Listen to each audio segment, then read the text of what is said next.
Le royaume de Dieu et sa justice, et tout le reste vous sera donné par surcroît. Car il est bon de se confier en Dieu plutôt que de se confier en l'homme. Il est bon d'espérer dans le Seigneur plutôt que de rechercher l'appui des princes ou des puissants. Au nom du Père et du Fils et du Saint-Esprit, ainsi soit-il. Ces diverses sentences qui sont tirées de la messe d'aujourd'hui s'appliquent d'une façon tout particulièrement parfaite à la vie de Saint Louis que nous fêtons aujourd'hui. Ce saint roi a été sacré roi à Reims en l'an 1226, âgé à peine de 12 ans. Il fut très marqué dans son enfance par l'éducation qu'il reçut de sa mère, la reine Blanche de Castille. Il était issu d'une sainte famille, ce que l'on voit d'autant plus par le fruit de son éducation Saint-Louis, mais également par le fruit de l'éducation d'un cousin de Saint-Louis, qui sera Saint Ferdinand, roi de Castille, à la même époque que Saint-Louis. Et le résumé de l'éducation de Blanche de Castille, elle est dans cette sentence qui a très fortement marqué le roi, et qui, en quelque sorte, a été répétée de 1001 façons tous les jours dans son éducation pendant son enfance. La reine Blanche lui dit à ce fils qu'elle aimait tant: mon fils, je préférerais pouvoir tomber raide mort à mes pieds que d'apprendre que vous ayez commis un tel péché mortel. Cette parole de sa mère est rentrée comme un trait de feu dans le cœur du jeune Louis. Et il ne l'a jamais oublié. On la voit ressortir plusieurs fois dans les traits de la vie du roi. Le sire de Joinville, qui a écrit la vie de Saint-Louis, qui l'a suivi partout, dans les croisades et partout, raconte ce fait qu'une fois le roi interrogeait ses familiers et il leur demandait: dites-moi, sire de Joinville, et vous, messieurs les seigneurs, que préféreriez-vous? Contracter la peste ou tomber dans le péché mortel? Et Joinville nous dit, avec toute sa candeur, sa simplicité, qu'il n'était lui pas très porté à la dévotion, et qu'aussitôt il répondit: oh, messire, plutôt 1000 péchés mortels que la lettre. Et que le roi le reprit doucement et lui expliqua si bien les choses qu'il en devint tout honteux, en comprenant combien c'était pire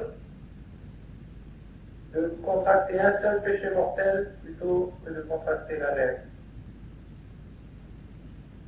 Et si on le voit en plein milieu de la vie du roi, cette pensée qui était la pensée qui a guidé toute sa vie, on la retrouve encore dans son testament, quand il est devant une liste en train de mourir, qu'il a à côté de lui son fils Philippe, le futur roi, et qu'il lui demande, il lui lègue le testament spirituel, les dernières recommandations qu'il a à lui faire. Mon fils, applique-toi surtout et avant tout, de tout ton cœur, à l'amour de Dieu. Car tout ce que l'on fait sans l'amour de Dieu, cela ne vaut rien. Il lui rappelle cette vérité théologique fondamentale, que tous les actes que l'on fait en état de péché mortel n'ont pas de valeur surnaturelle devant Dieu. C'est-à-dire qu'on ne mérite pas de récompense pour l'éternité. Et il lui ajouta, garde-toi de déplaire en rien à Dieu et surtout de ne point faire péché mortel. Mais sois plutôt prêt à souffrir toutes sortes de tourments. Donc voyez combien cette pensée, depuis le début de sa vie, en passant par le milieu et jusqu'à la fin, a été présente en son esprit. Ça a été en quelque sorte une pensée négative qu'un frein, car on se rend compte d'un autre moteur beaucoup plus puissant dans la vie du Saint-Roi que la seule crainte, qui est déjà très respectueuse d'offenser Dieu. Mais on sent surtout en lui un profond amour du Christ roi et une volonté de reproduire dans sa vie le plus possible les manières de faire de notre Seigneur Jésus-Christ. Car on présente Saint Louis comme le bon roi Louis, et on a bien raison, car on nous parle que parmi les rois, il n'y en a pas beaucoup qui ont été aussi bons et aussi généreux que lui. Mais par le fait même, on serait tenté de penser à quelqu'un de bonasse, de fait, de bien gentil, comme maintenant, quand on voit un grand-père ou une grand-mère qui, devant des actes pécamineux de leurs petits-enfants, se montrent gentils, doux et compréhensifs. Oh, ils sont bien, ceux-là. Ils sont respectés, sont vénérables, sont des bons grands-pères, ça. Eh bien, c'était, vous voyez, pas du tout le genre de Saint-Louis, puisque je viens de vous le rappeler. Toute sa vie, il a essayé d'enseigner aux autres plutôt la mort, plutôt la peste que le péché mortel.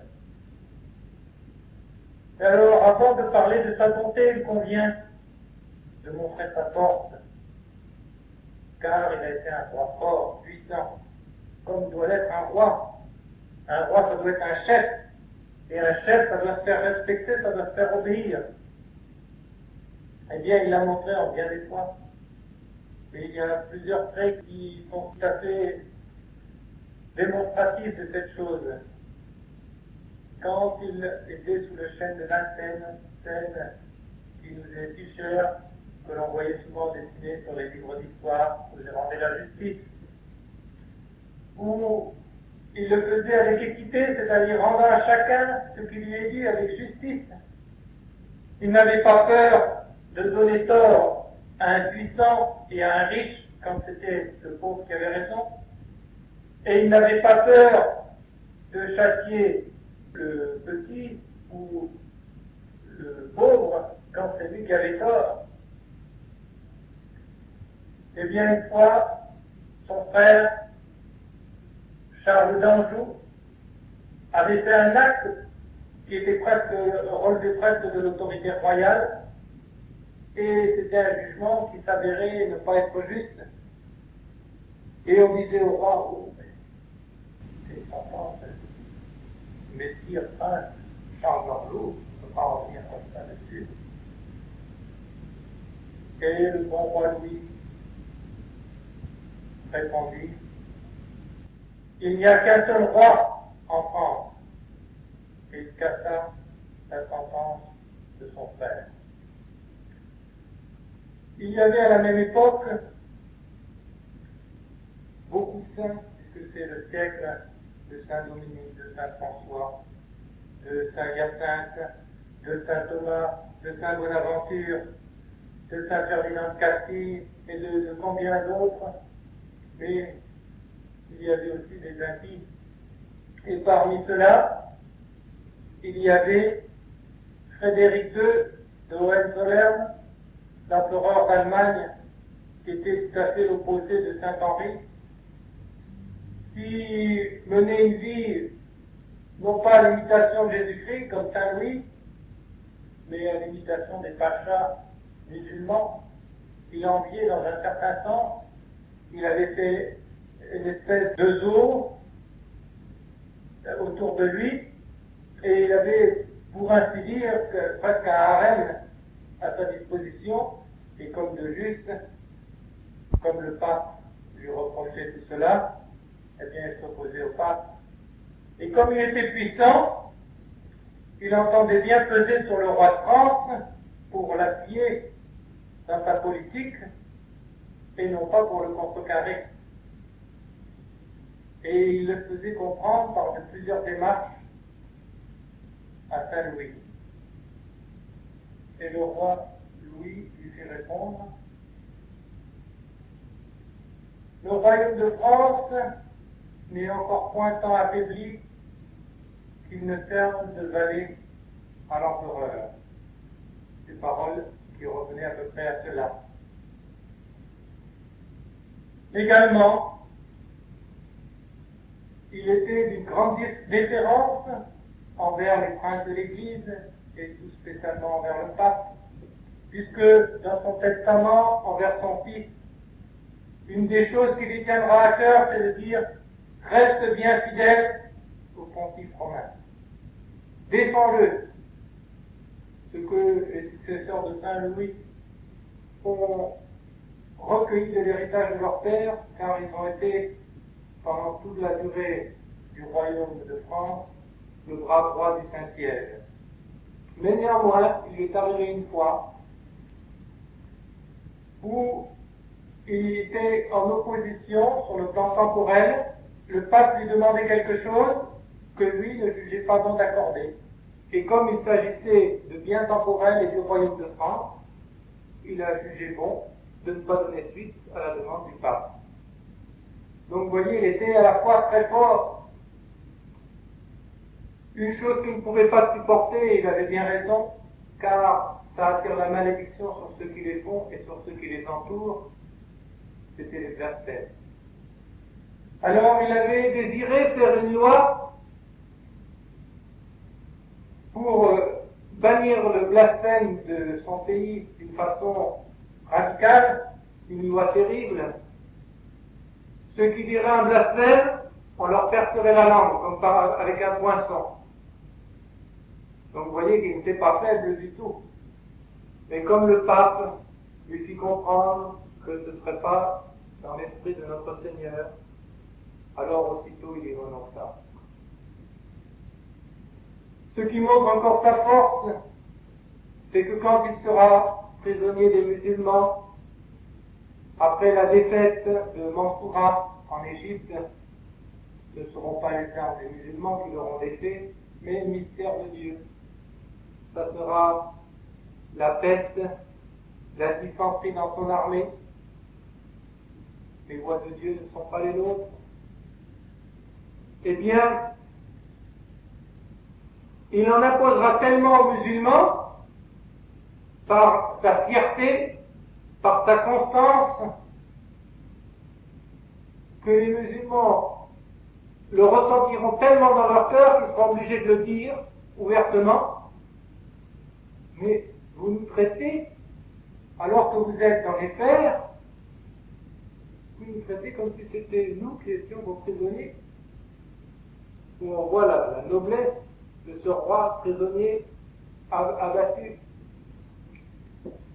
Alors il est important de comprendre la force de ce roi pour mieux saisir que quand il va s'abaisser, ce n'était pas par flatterie envers ses sujets, ce n'était pas par faiblesse ou par bassesse, mais c'était vraiment par dévotion, par le cœur ardent de charité qu'il avait d'imiter notre Seigneur. Et de fait, on le verra faire des choses qu'on ne voit pas faire à des puissants, à des chefs d'État. Tous les jours, il faisait nourrir à sa table 12 pauvres, et avant que de manger lui-même, il voulait les servir, et il commençait par leur laver les pieds.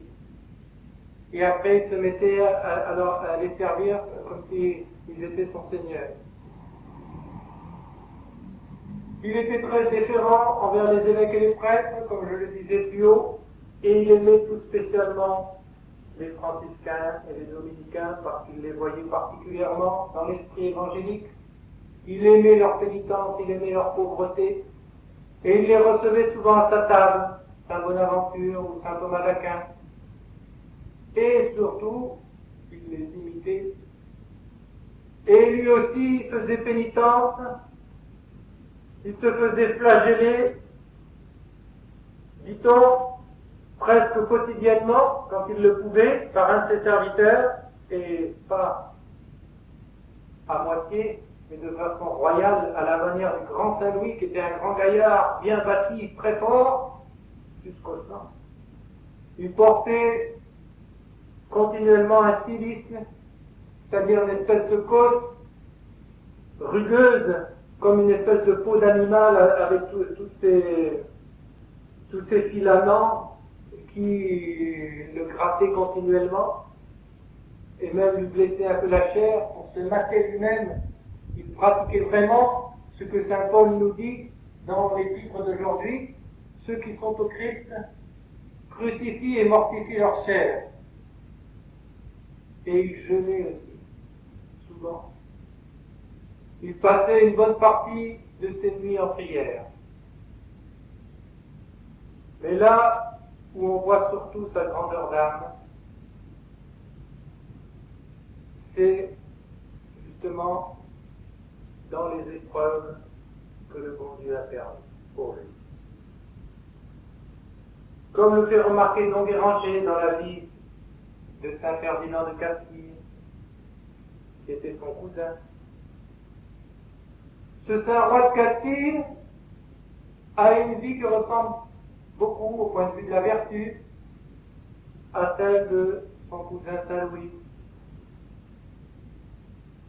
Et les deux ont été obligés de lutter contre l'islam, qui partout prenait des esclaves, qui partout s'imposait par la force. Et Ferdinand n'a eu que des succès.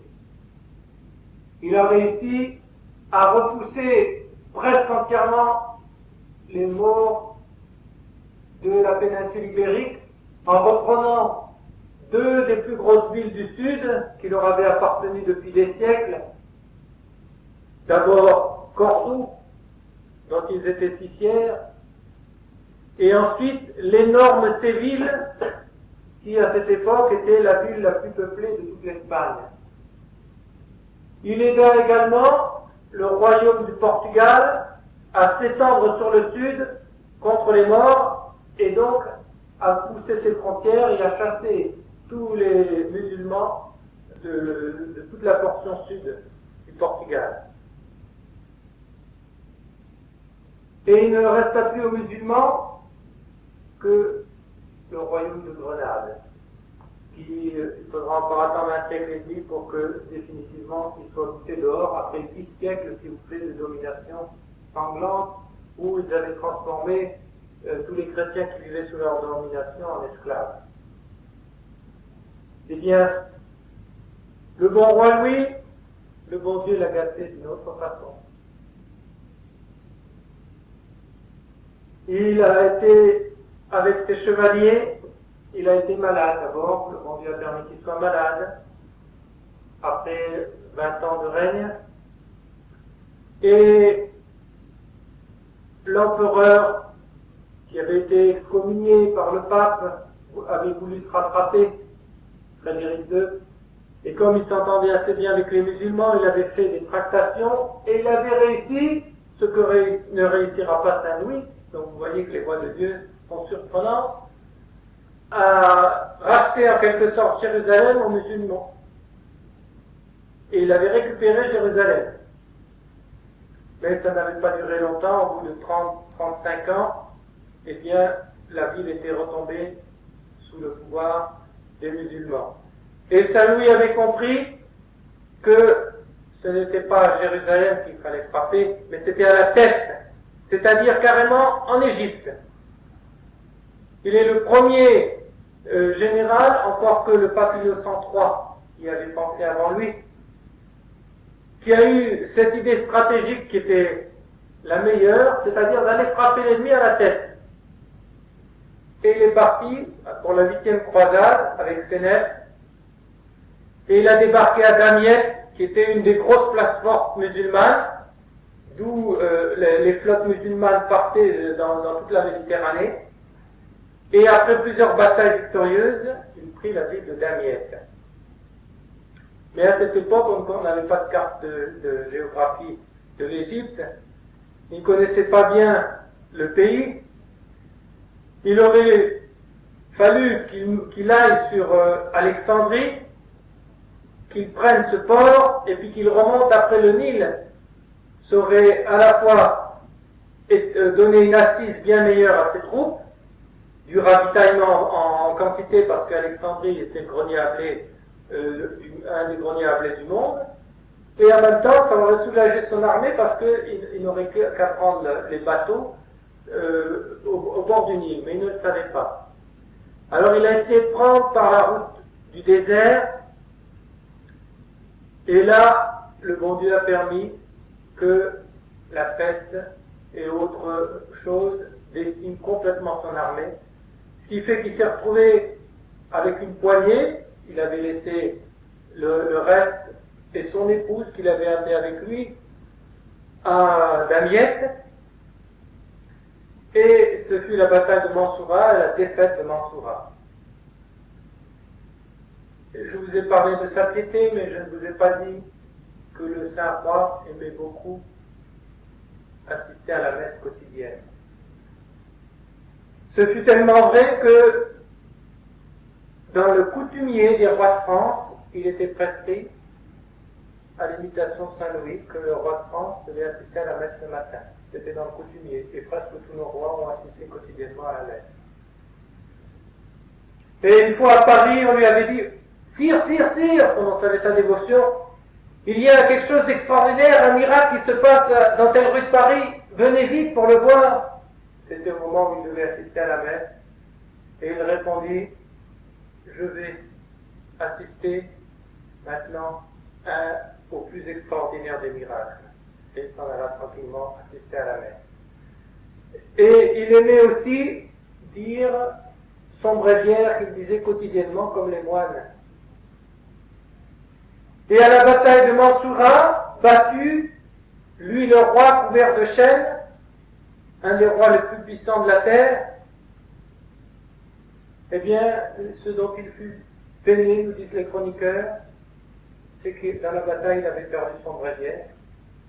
Et il n'avait pas le moyen d'en retrouver un autre, et c'est ça, il était tout en peine parce qu'il n'allait pas pouvoir réciter son office. Et, comme je vous l'ai dit, il s'est comporté d'une façon très noble dans les chaînes, une façon qui a énormément impressionné les musulmans. Les musulmans qui, généralement, n'admirent qu'une seule chose, la force. Or, là, le roi était humilié devant eux, en quelque sorte, puisqu'il avait été battu. Mais ils ont su reconnaître en lui une telle force d'âme, une telle noblesse de cœur, que ce que presque personne n'a réussi, eh bien, le saint roi, dans les chaînes, l'a réussi. Il a réussi à convertir un grand nombre de musulmans. Non pas par la force, mais par l'exemple de sa force d'âme dans l'infortune. Et il a fait que les musulmans ont admiré énormément la France, aussi à cause des croisés qui ont été soit des ordres religieux, soit des seigneurs qui ont fait des prouesses extraordinaires, parce qu'ils n'ont toujours été qu'une poignée vis-à-vis de hordes musulmanes, beaucoup plus nombreuses qu'eux, qu'ils étaient très loin de leur pays et donc le ravitaillement était assez difficile pour eux. Et néanmoins, ils ont réussi à faire souvent des telles prouesses que pour eux, francs et chrétiens, c'était la même chose. Et c'est pour ça qu'on verra plusieurs fois dans l'histoire, à la suite, que quand les papes quand les musulmans voudront traiter avec les papes et autres, ils voudront toujours passer par le roi de France. Il réussit donc, on lui proposa à un certain moment, avant même qu'il engage la bataille, quand il avait pris Damiette, le roi d'Égypte avait compris qu'il allait frapper à la tête et il tremblait de peur parce qu'il avait vu la valeur de ses troupes. Alors il lui proposa un marché en lui disant 50-50, comme on dit en arabe, je t'échange Jérusalem contre Damiette.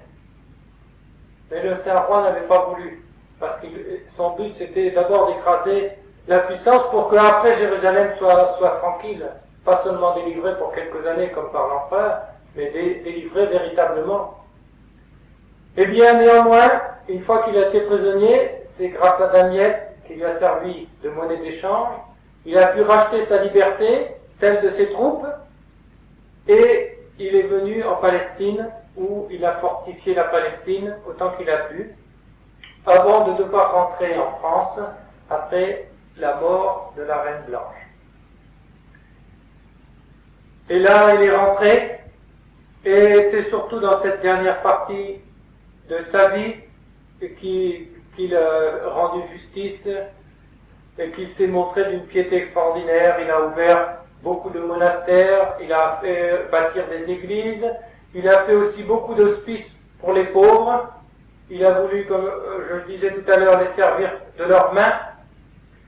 Et de tout ce qu'il avait entendu dire, et des musulmans, et des chefs francs, et de partout, l'empereur de Constantinople grec avait été tellement impressionné par cette personnalité extraordinaire qu'il voulut lui faire un présent.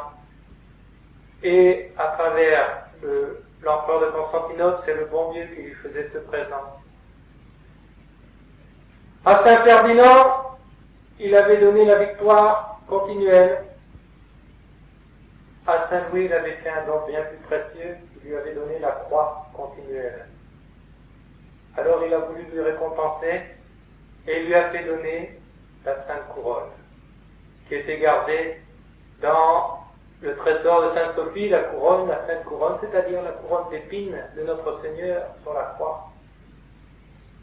Le roi en fut tellement touché que quand il apprit que la Sainte Couronne approchait de Paris, il voulut que tout son corps diplomatique, tous ses plus grands barons viennent avec lui pour aller la chercher. Et alors il se mit les pieds nus et il porta sur plusieurs kilomètres, pieds nus, entouré des frères pêcheurs et chantant les hymnes, la Sainte Couronne pour laquelle il a bâti la si belle Sainte Chapelle que l'on admire encore à Paris. Et si son corps a été enterré là où étaient enterrés ses pères, à l'abbaye de Saint-Denis, le bon Dieu a permis que son chef, c'est-à-dire sa tête, soit, elle, placée dans la Sainte Chapelle. Eh bien, pour comprendre cette vie de Saint Louis, pour comprendre aussi l'Esprit de Dieu, car Ferdinand a eu plus de gloire sur la terre puisqu'il a été victorieux, et Saint Louis plus de déboires, et néanmoins des deux, dans la Sainte Église, Saint Louis est beaucoup plus célèbre, beaucoup plus connu, beaucoup plus apprécié que Saint Ferdinand. Eh bien, ça nous montre que ceux que Dieu aime, il aime les éprouver. Il le dira à Sainte Thérèse d'Avila, c'est ainsi que je traite mes amis. Et le Saint Roi, s'il a mené une si sainte vie, c'est parce qu'il a voulu reproduire celle de notre Seigneur. Il avait été baptisé à Poissy, près de Paris, et un jour qu'il était allé à la table sainte, un de ses serviteurs, quand il vit que le roi était derrière lui, voulut s'effacer pour le laisser passer. Doucement, le roi lui fit signe que non, et lui dit, ici, je suis Louis de Poissy. Et il reconnaissait donc que dans l'église, dans la Sainte Église, il était Louis de Poissy, et il se faisait plus d'honneur d'être Louis de Poissy que d'être Louis de France. Pourquoi? Parce qu'en tant que Louis de France, il était le descendant et l'héritier d'une des plus grandes familles royales de l'histoire. Mais en tant que Louis de Poissy, il était le fils adoptif de Dieu lui-même. Et le co-héritier, nous dit saint Paul, de notre Seigneur Jésus-Christ, du Christ roi. Et il lui était beaucoup plus à cœur d'être le serviteur du Christ roi que d'être le plus puissant roi de la terre. Et c'est pourquoi quand il ira devant le Bey de Tunis pour essayer de le convertir, avec la 9e croisade, il lui enverra le banc pour le sommer de se convertir, et il lui parlera en lui disant « Le sergent du Christ roi ». Voilà comment il va signer, le sergent du Christ roi. Et il aura très bien compris que servir Dieu, c'est régner. Que faire passer le royaume de Dieu, d'abord, c'était assurer le bonheur. Et de fait, le royaume de France n'a jamais été aussi heureux que sous le roi Saint-Louis. Il n'y a jamais eu autant de saints, autant de grandeur qu'au temps du règne de Saint-Louis. Il a d'abord cherché le royaume des cieux, tout le reste lui a donné par ce croix. Il a aimé Jésus crucifié, il a aimé Jésus se faisant humble, et il a reproduit les traits de notre Sauveur, car il avait compris qui était Jésus. Il avait été touché de voir qu'il avait les pieds de ses apôtres, il avait été touché qu'il n'avait pas aux pieds reposé la tête, qu'il avait vécu pauvrement, alors de tout son cœur il voulait l'imiter. Eh bien, demandons à ce Saint Roi de nous obtenir du Saint-Esprit, de nous remplir de sa sagesse et de sa force, de sa sagesse pour nous porter nous aussi à faire passer le royaume des cieux avant tout le reste, en comprenant que tout le reste nous sera accordé par surcroît. Et pour ce faire, de nous appliquer, comme tous les saints ont cherché à le faire, à imiter de notre mieux notre Seigneur Jésus-Christ, selon notre état, selon les circonstances de notre vie, non pas quant aux actes, mais quant à l'état d'esprit qui est celui de l'Évangile, puisque notre Seigneur a pratiqué le premier tout ce qu'il nous a enseigné et tout ce qu'il nous a recommandé. Et voyez si son cousin Saint Ferdinand a été plus glorieux dans le moment présent, le Saint Roi Louis l'a été davantage au cours des siècles, notamment par sa très nombreuse descendance liée à tous les princes d'Europe. Du reste, ce sont de ses descendants qui ont régné ensuite aussi en Espagne. Demandons-lui aussi de nous obtenir son horreur de toute faute grave et la fuite de toutes les occasions qui pourraient nous y faire tomber. Comprenons aussi, comme lui, que plus on oublie ses propres intérêts pour ceux de Dieu, et plus on en est récompensé dans le temps et surtout dans l'éternité. Car servir Dieu, c'est régner. Que ce Saint Roi nous obtienne la grâce de rester fidèles à notre Seigneur dans la captivité, s'il le faut, en tout cas dans les revers et les épreuves multiples de ce temps apocalyptique, et redisons cette devise de Sainte Jeanne d'Arc qui résume si bien et la parole de notre Seigneur: recherchez d'abord le royaume des cieux et sa justice, et tout le reste vous sera donné par surcroît. Et toute la vie de Saint Louis qui l'a illustrée, cette devise de Sainte Jeanne d'Arc, ayons l'intelligence de la faire nôtre aussi, Messire Dieu, premier servi. Au nom du Père et du Fils et du Saint-Esprit, ainsi soit-il.